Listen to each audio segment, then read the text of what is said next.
तर मित्रांनो, तर आपल्या गप्पा गोष्टी यूट्यूब चॅनलवर तुम्हा सगळ्यांचं परत एकदा खूप असं सहर्ष स्वागत आहे. काल नितीन चंदन शिवे यांचं भाषण कोणी कोणी ऐकलंय आणि बघितलंय प्रत्यक्षामध्ये, आणि ऐकताना बघताना कोणाकोणाच्या अंगावरती शहारे आले कमेंट बॉक्समध्ये नक्कीच कळवा. आणि खरंच त्यांच्याबद्दल आपण आज थोडंसं बोलूया.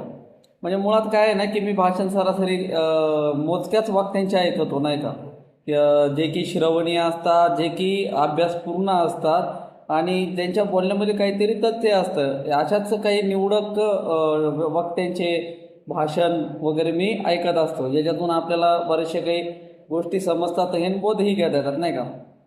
तर नितीन चंदन शिवे यांचं काही क्लिप्स मला रील्सच्या माध्यमातून दिसत होत्या, त्यांच्या बोलण्याच्या संदर्भातल्या काही काही महत्त्वाच्या मुद्द्यांच्या.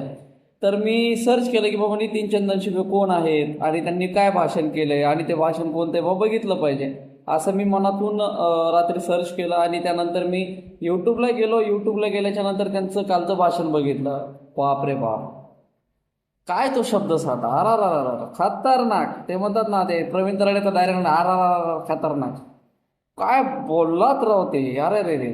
म्हणजे महाराष्ट्रातल्या जे सच्चे कडवे हिंदू हृदय सम्राट बाळासाहेब ठाकरे यांच्या विचारांशी एकमत होऊन ज्यांनी शिवसेना मध्ये प्रवेश केला होता, ते असे संपूर्ण जे काही शिवसैनिक आहेत यांना ते भाषण खरंच म्हणजे ते मनापासून लागलं असेल आणि मनापासून त्यांनी त्या गोष्टीचं खरंच कौतुक पण केलं. आपण नाही का, मी पण ते ऐकलं आणि ऐकत असताना आपसुकच माझ्या तोंडातून क्या बाते आणि टाळ्या अशा वगैरे मी पण केल्या.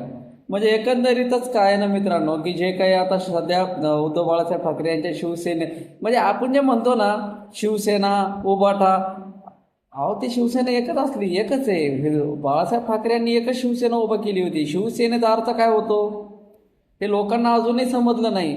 आणि हिंदू हृदय बाळासाहेब ठाकरे यांनी शिवसेनेची स्थापना का केली होती, की मराठी अस्मिता जपली पाहिजे, मराठी लोकांसाठी, हिंदू लोकांसाठी वगैरे. ते त्यांनी बरंचसं काही त्यांनी जिथनं ती सुरू केली होती. पण आज याचं जे प्रारूप आहे, याचं जे आज व्याख्या आहे, ती कुठेतरी आज बदलल्यासारखे आपल्याला दिसत आहे. तरच एकंदरीत मित्रांनो, कालच्या त्या नितीन चंदन शिवे यांच्या भाषण जर तुम्ही ऐकलं असेल तर कमेंटमध्ये सांगा की त्यांचे कोणते कोणते मुद्दे तुम्हाला आवडले. आणि नसल बघितलं ना मित्रांनो, तर खरंच एक प्रेक्षक म्हणून तुम्ही ते यूट्यूबला जा, त्यांचं भाषण बघा, म्हणजे तुमच्या लक्षात येईल की खरंच त्या व्यक्तीनं काय भाषण केलं आणि काय बोललं म्हणून ते मानलं पाहिजे. सेल्यूट आहे माझ्याकडून तुम्हाला. खरंच धन्यवाद.